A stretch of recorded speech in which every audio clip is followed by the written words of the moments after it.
인격의학의 창시자이고 그리고 기독교 상담학자로 널리 알려진 스위스의 의사 폴 트루니에라고 하는 분이 계세요. 이 폴 트루니에, 물론 세상을 떠난 지가 조금 되었습니다마는 그러나 지난 세기 아마 기독교인 의사로서는 가장 큰 지대한 영향을 끼친 그런 분이라고 여겨집니다. 이분은 의사였는데 환자의 완전한 치유는 단지 증상에 따라서 약을 쓰고 수술을 하고 그렇게 한다고 해서 되는 것이 아니라 그 사람에 대한 정말 인격적인 깊은 이해, 그리고 더 나아가서 인간은 영적인 존재이기 때문에 여러분 성경 말씀에 따른 영혼의 치유가 없으면 전인격적인 완전한 치유가 이루어지지 않는다고 이분은 여겼습니다. 이 투르니에는 노이로제나 우울증 환자가 찾아오면 우리가 보통 그냥 간단하게 호르몬 처방을 해주거나 약물 이렇게 약 처방을 해주게 되는데 그것이 아니라 시편 23편을 처방을 해주었어요. 이 시편 23편 말씀을 마치 약을 복용하는 것처럼 아침에 2번, 점심에 2번, 저녁에 2번 기도하는 마음으로 그 뜻을 곰곰이 새기면서 이 말씀을 읽어라. 여러분, 그런데 놀랍게도 이 처방을 받고 그대로 실천해서 치유를 경험한 수많은 사람들이 있습니다. 이 투르니에는 자신의 신앙 간증을 담은 귀를 핥으시는 하나님, 우리말 제목을 이제 그렇게 잡았는데, 귀를 핥으시는 하나님이라고 하는 책에서 자신이 신앙을 거부하고 있다가 어떻게 신앙을 받아들이게 되었는지 그 경험에 대해서 이렇게 고백을 합니다. 그러나 투르니에가 아주 어렸을 때 아버지, 어머니가 차례로 세상을 떠나고 투르니에는 가까운 친척의 집에 맡겨져서 거기서 이제 자라나게 되었습니다.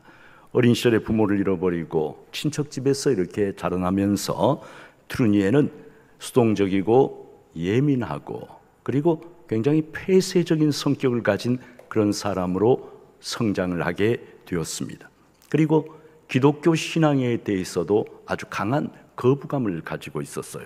그런데 아내는 아주 독실한 신앙인이었습니다. 어느 날 이 투르니에 부부가 그리스 여행을 하던 중에 아내가 갑자기 심장병으로 쓰러지게 되었습니다. 자신이 의사였지만 죽어가는 아내를 이 투르니에가 곁에서 어떻게 손을 쓸 수가 없었어요. 그런데 아내는 숨이 끊어져가는 그 마지막 순간에 투르니에의 손을 꼭 붙잡고 아주 평화로운 얼굴로 이렇게 말을 했어요. 오늘 천국에 도착하면 먼저 가 계신 당신 부모님을 만나서 정말 즐거울 거예요.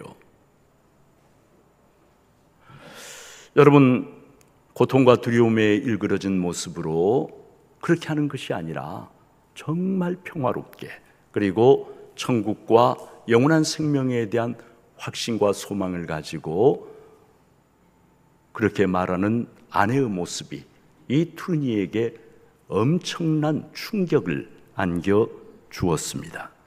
아내는 그 말을 남기고 숨을 거두었어요. 아내의 임종을 이렇게 지켜본 투르니에는 그 순간에 예수 그리스도를 구주로 영접했습니다. 예수 그리스도가 아니면 이런 평안과 확신을 줄 수 없다라고 생각을 하고, 그리고 자신이 거부했던 부활과 영생을 그 자리에서 믿고 받아들이게 되었습니다. 그는 이때의 경험에 대해서 이렇게 고백을 합니다. 예수 그리스도를 영접하면서 나는 지금까지 나를 따라다니던 모든 불안과 두려움에서 한순간에 해방되는 놀라운 자유를 체험했다. 이렇게 고백을 합니다. 성도 여러분, 17절에 보니까 예수께서 와서 보시니 나사로가 무덤에 있은지 이미 나으리라 말씀합니다. 이미 나으리라, 무덤에 있은지 이미 나으리라. 여러분, 중동 지역은 날씨가 매우 덥기 때문에 죽으면 하루만 지나도 부패가 진행이 돼요. 무덤에 있은지 이미 나으리라. 여러분, 이미 돌이킬 수 없을 정도로 부패가 진행된, 시신의 부패가 진행된 그런 상황을 우리에게 말해 주는 것이죠. 여러분, 이 한 절 말씀, 무덤에 있은지 이미 나으리라. 이 한 절 말씀은 죽음이라고 하는 인간의 한계, 그 누구도 이것을 이길 수가 없는 인간의 한계예요. 그리고 그 한계 앞에 절망할 수밖에 없는, 죽음 앞에 무슨 희망을 가질 수가 있나요? 살아있을 때 희망을 갖는 것이지. 그래서 이 짧은 한 구절의 말씀, 무덤에 있은지 이미 나으리라, 인간의 한계와 그 한계 앞에 절망하며 무너질 수밖에 없는 인간의 모습을 보여주고 있는 것이 이 짧은 한 구절 말씀입니다. 21절에 보니까 마르다가 예수님께 이렇게 말합니다. 주께서 여기 계셨더라면 내 오라버니가 죽지 아니하였겠나이다. 여러분, 마르다의 이 말 속에서 여러분은 무엇을 느끼십니까? 그렇게 좀 빨리 와달라고, 오빠가 지금 죽어가고 있는데 예수님 빨리 좀 와서 오빠를 살려주세요라고 간청을 했는데 무슨 일인지 모르지만 예수님 한참 뒤에, 이제 이미 죽은 지 나흘이 지난 후에 뒤늦게 나타나신 이 예수님을 향한 원망과 서운함이 이 말 속에 깊게 배어 있어요. 믿음과 절망이 이 말 속에 뒤섞여 있습니다. 예수님을 사랑합니다. 예수님을 신뢰합니다. 그러나 죽은 지 이미 나으리라. 현실을 보면은 절망할 수밖에 없는 거예요. 예수님을 믿고 사랑하지만 무덤이라고 하는, 죽음이라고 하는 이 현실을 보면은 절망할 수밖에 없는 거예요. 이미 무덤에 묻힌 지가 나흘이 지나버렸기 때문에 지금은 아무것도 할 수 없다라고 하는 마르다의 절망, 여러분, 예수님을 향한 원망과 서운함. 사랑하는 여러분, 그런데 이것이 우리도 그렇죠. 예수를 믿으면서도 우리 역시 현실 앞에 절망할 때가 너무나 많습니다. 예수를 믿으면서도 우리 역시 예수님을 원망할 때가 너무나 많아요. 안 믿는 거 아니잖아요. 믿잖아요. 그러나 현실을 보면은 절망하게 되고 현실을 보면은 원망하게 되는 것이 마르다의 연약함이고, 그리고 바로 오늘 우리들의 연약함이기도 하다는 거지요. 내 오라비가 다시 살아나리라 예수님 말씀하시지만, 마르다는 오빠가, 죽은 지 나흘이 지난 오빠 나사로가 지금 다시 살아날 것이라고는 꿈에도 생각을 하지 못합니다. 마지막 날 부활 때에는 다시 살아나겠지요. 여러분, 아주 먼 장래의 막연하고 일반적인, 사람들 그때는 다 살아나겠죠. 막연하고 일반적인 먼 장래의 일로 그렇게 대답을 합니다. 우리는 매주일 예배 드릴 때마다 여러분 사도신경으로 우리들의 신앙을 고백합니다. 그런데 사도신경의 제일 마지막 부분, 나는 성령을 믿으며 성도가 서로 교통하는 것과, 그리고 제일 마지막 부분이 뭐죠? 몸의 부활과 영생을 믿습니다. 매 주일마다 하나님 앞에 나와서 예배를 드릴 때마다 하나님, 저는 몸의 부활과 영생을 믿습니다 라고 우리들의 신앙을 고백하지만, 여러분, 그러나 몸의 부활과 영생이라고 하는 이것이 지금 오늘 내 가슴 속에 살아 숨쉬고 있는 생생한 실제인가요? 아니면은 마르다처럼 먼 미래에 아마 그렇게 되겠죠 라고 하는 막연한 교리적 고백인가요? 우리는 별 기대 없이 입술에 붙은 말로 나는 몸의 부활과 영생을 믿습니다라고 고백을 하는 경우가 생각해 보면 많이 있어요. 마르다가 지금까지 들어본 적이 없는 놀라운 말씀, 어떤 말씀을 하셨나요? 나는 부활이요 생명이다. 나는 부활이요 생명이다. 요한복음의 7번의 예수님의 자기 정체를 드러내는 에고 에이미라고 하는 말씀이 나온다라고 말씀드렸는데, 바로 여기서 주님께서 나사로의 장례식장에서 우리 주님 자기 정체성을 선언하십니다. 나는 부활이요 생명이다. 에고 에이미, 해 아나스타시스, 해는 정관사, 아나스타시스는 부활이요, 카이 해 조에, 카이는 그리고라는 말, 에고 에이미, 해 아나스타시스, 카이 해 조에. 지금 먼 미래의 일로 막연한 것으로 그렇게 생각하고 죽음이 주는 고통과 절망 가운데 사로잡혀 있는, 슬픔 가운데 사로잡혀 있는 마르다를 앞에 두고 주님은 그냥 다독거리면서 위로하지 않으셨어. 천국에서 아마 다시 만날 거야, 그러지 않으셨어. 우리는 장례식장 가면 그렇게 말하죠. 천국에서 다시 만나게 될 겁니다. 힘내세요. 그러나 주님은 위로하지 않으셨어. 우리는 위로하는데 주님은 장례식장 위로하지 않으셨어. 위로 대신에 주님은 당신이 어떤 분이신가를 선언하셨어요. 나는 부활이요 생명이다. 나는 부활이요 생명이다. 여러분, 여기서 부활이라고 하는 이 말, 부활과 생명은요, 예수 그리스도를 떠나서는 존재할 수가 없어요. 예수 그리스도 자신이 바로 부활이고 생명이시라는 말씀인 거죠.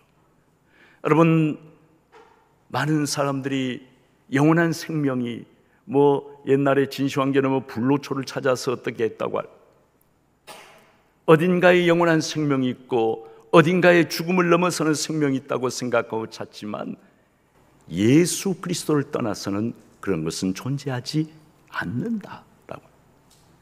예수님, 나는 부활이요 생명이다. 여러분, 특별히 여기에 부활이라고 하는 이 말은요, 그냥 죽었다가 다시 살아난다 그런 말이 아니에요. 단순히 그냥 살아나는 걸 부활이라고 하지 않아요. 성경이, 신약 성경이 예수 그리스도의 부활과 연관해서 우리들에게 부활에 대해 말씀하실 때, 그것은 죽었던 몸이 다시 그냥 살아나는 그것을 가리키는 것이 아니라 완전히 새로운 생명으로, 죽음이 다시는 파괴시킬 수 없는, 죽음이 굴복시킬 수 없는 하나님이 누리시는 충만한 생명으로 일으킴 받는 것을 부활이라고 성경이 이야기를 합니다. 여러분, 성도가 부활하게 된다 그러면 똑같은 몸으로 다시 일어나서, 나사로는 물론 엄격한 의미에서 그러니까 부활한 게 아니에요. 나사로는 똑같은 몸으로 다시 살아나서 결국은 죽었어요. 진정한 부활은 예수 그리스도께서 우리에게 보여주신 것이죠. 여러분, 그래서 예수 그리스도가 죽음의 권세를 이기고 충만한 생명, 영원한 생명, 하나님이 누리시는 그 생명으로 다시 일어나시고, 그리고 그 안에 바로 하나님이 누리시는 영원한 생명이 있기에 주님은 뭐라고 말씀하셨나요? 나는 부활이요 생명이다 말씀을 하셨습니다. 여러분, 25절과 26절을 같이 한번 읽도록 하겠습니다. 자, 찾으셨죠? 읽습니다. 시작. 예수께서 이르시되 나는 부활이요 생명이 나를 믿는 자는 죽어도 살겠고 무릇 살아서 나를 믿는 자는 영원히 죽지 아니하리니 이것을 내가 믿느냐. 여러분, 여기에 죽어도 산단 말은 부활을 가리키는 것이에요. 그리고 영원히 죽지 아니한단 말은 생명, 영원한 생명, 조의를 가리키는 것이에요. 근데 많은 성도님들이 여기에서 조금 이해하지 못하는 부분이 있죠. 무릇 살아서 나를 믿는 자는 영원히 죽지 아니한다. 목사님, 26절 말씀은 좀 예수님이 뻥튀기 하신 거 아닌가요? 예수 믿어도 다 죽잖아요. 예수 믿는다고 안 죽은 사람 저 한 번도 본 적 없어요. 다 죽잖아요. 그런데 예수님 도대체 어떻게 하시려고 이런 말씀을 이렇게 하신 거예요? 어떻게 책임을 지시려고 무릇 살아서 나를 믿는 자는 영원히 죽지 아니한다는 말씀을 하신 거예요? 여러분, 우리는 그렇게, 물론 저한테 쫓아와서 항의하는 사람은 없었어요, 지금까지. 그러나 속으로 이게 무슨 말씀일까 의구심을 가지는 그런 성도들은 아마 여러분이 있을 수도 있습니다. 사랑하는 여러분, 우리는 성경 말씀을 잘 알아야 해요. 헬라어에는 생명을 가리키는 말이 두 개가 있어요. 하나는 생물학적인 생명, 육체적 생명을 가리키는 말인데 비오스라고 하는 말이 있어요. 비오스는 우리의 육체 안에 깃들어져 있는 생명을 가리키는 말입니다. 그러니까 생물학적인 생명, 육체적 생명을 뭐라 하냐면 비오스라고 그래요. 생물학을 영어로 바이올로지라고 하는데, 여러분, 바이올로지라고 하는 이 말은 생명을 나타내는, 육체적 생명을 나타내는 비오스라는 말과 말 또는 학문을 나타내는 로고스라고 하는 말, 비오스 플러스 로고스가 합쳐져 가지고 생물학, 바이올로지라고 하는 말이 되었습니다. 그런데 성경이 우리에게 말씀하실 때, 여러분, 우리가 지금 경험적으로 알고 있는 생명은 이게 다예요. 육체적 생명, 생물학적 생명. 경험적으로 우리는 사람이 태어나고 자라고 병들고 노쇠하고 죽는 걸 봅니다. 비오스를 보고 있는 거예요. 그런데 성경은 우리에게 뭘 말씀하시면 비오스가 다가 아니라는 거예요. 우리가 오감을 가지고는 경험할 수 없는, 오직 영적인 안목을 가지고서만 볼 수 있는, 믿음으로서만 볼 수 있는 새 생명이 있다는 거예요. 그리고 그 새 생명은 이 허약하기 짝이 없는, 쉽게 박테리아나 바이러스에도 감염되고 죽고 노쇠하고 병들고 썩어버리는 이러한 비오스가 아닌 하나님이 누리고 계시는 참된 생명, 충만한 생명, 영원한 생명이 있다는 것을 말씀하시는데, 그 생명을 가리키는 말이 비오스가 아니고 뭐냐면 그 말이 조에라고 하는 말이에요. 그리고 이 조에는 우리의 육신에 깃들어 있는 것이 아니라 누구 안에 있다는 거예요? 예수 안에 있다는 거예요. 예수 안에 있다는 거예요. 그래서 예수님께서 나는 아나스타시스, 부활이고 나는 조의 생명이다 라고 말씀을 하신 거지요. 사랑하는 여러분, 예수를 믿어도 우리의 육체적인 죽음은 다 우리가 직면하게 돼요. 사랑하는 사람들도 죽고요, 예수를 믿는 나도 죽어요. 나도 죽어요. 그러나 예수를 믿는 사람은 어떤 사람이냐면 내 육체적인 생명은 죽는데 예수를 믿는 내 안에는 예수님이 누리시는 영원한 생명 조회가 내 안에 있다는 것을 믿고 확신하고 살아가는 사람이 바로 예수를 믿는 사람이라는 거예요. 사랑하는 여러분, 오늘 주님의 말씀에서 우리가 깊이 생각을 해야 될 것인데요, 주님께서 나는 부활이요 생명이다라고 말씀하실 때 이것은 미래나 과거가 아니고 뭐냐면 현재 시제예요. 현재 시제. 나는 부활이요 생명이 될 것이다가 아니에요. 여러분, 우리는 인간이기 때문에 시간의 틀 안에 사로잡혀 살아가요. 그래서 인간에게는 언제나 과거가 있고 현재가 있고 미래가 있어요. 그러나 하나님은 시간을 초월하신 분이에요. 하나님 앞에서는 모든 게 현재예요. 모든 게 현재. 그런데 지금 마리아를 보세요. 마리아가 지금 슬퍼하고 고통스러워하고 있어요. 왜요? 지금 얼마 전에 일어난 과거의 오빠의 죽음 때문에 너무 고통스럽고 힘든 거예요. 그리고 주님께서 부활에 대해 말씀하실 때 마르다는 먼 미래에 일어날 아주 막연하고 일반적인 것이라고 생각하니까, 여러분, 바로 지금 마르다의 바로 앞에 지금 누가 서 계세요? 생명의 주님이 서 계시잖아요. 부활이요 생명이신, 모든 것이 그 주님 앞에는 현재로 나타나는 생명의 주인이 서 계시지만, 여러분, 마르다는 과거에 붙잡혀 있고 미래에 붙잡혀 있어서 바로 눈앞에 모든 것이 현재인 생명의 주님을 알아보지 못하고 괴로워하고 있다는 거예요.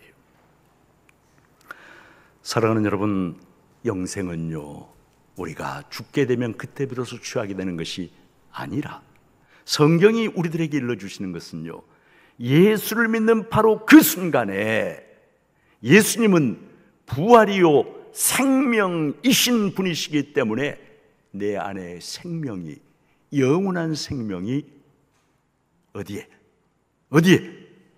내 안에. 아멘. 내 안에는 지금 아무것도 없고 육체적 생명뿐인데 죽으면 아마 영생을 누리게 될지도 모른다. 그런 게 아니에요. 성경은 아주 분명하게 선포합니다.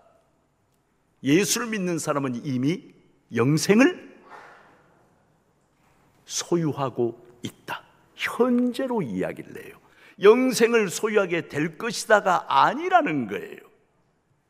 예수를 믿는 사람은, 왜? 예수는 부활이요 생명 그 자체이신 분이신데, 그분이 지금 내 안에 들어와 계시면 나는 이미 부활과 생명을 소유한 사람이라는 것이죠. 여러분, 내 안에 이미 부활의 권세와 능력, 영원한 생명의 능력이 내 안에 살아 숨쉬고 있다면, 우리가 더 이상, 여러분, 단지 육체의 죽음에 불과한, 비오스에 불과한 그것 때문에 두려워하고 공포에 사로잡히고 어찌할 바를 몰라 우왕좌왕하고, 그리고 너무너무 슬퍼하고 고통스러워하는 그런 일은 사라질 것입니다. 물론 우리의 연약함이 여기에 존재하죠. 그러나 이것을 정말로 믿는 사람은요, 확신하는 사람은요, 죽음이 주는 공포와 두려움을 이미 이겨냈어요. 그리고 내 안에 그리스도로 말미암은 영원한 생명이 내 안에 있음을 믿으면서 감사하며 기뻐하며 담대하고 자유롭게 이 땅에서의 삶을 살아가게 되는 줄로 믿습니다. 도대체 당신은 누구십니까? 그 질문에 예수님이 이렇게 말씀하십니다. 나는 부활이요 생명이다. 어떻게 내가 영생을 얻을 수 있습니까? 그 질문에 예수님 말씀하십니다. 나를 믿는 자는 죽어도 살겠고 무릇 살아서 나를 믿는 자는 영원히 죽지 아니한다. 어떻게 그것을 믿을 수가 있단 말입니까? 묻는 사람에게 예수님은 나사로의 부활과 그리고 예수 그리스도 자신의 부활을 보여주십니다. 우리 주님은 허풍쟁이가 아니에요. 우리 주님은 거짓말하시는 분이 아니에요. 내 안에 내가 부활이요 생명이고 내 안에 영원한 생명이 있다. 나를 믿는 자는 죽어도 살고 살아서 나를 믿는 자는 영원히 죽지 아니한다. 바로 하나님이신 우리 주님의 말씀입니다. 이 말씀을 아멘으로 영접하고 담대한 믿음 가지고 이 땅에서 승리하며 하나님께 영광 돌리는 우리 중부의 모든 성도들이 되시기를 주님의 이름으로 축복합니다.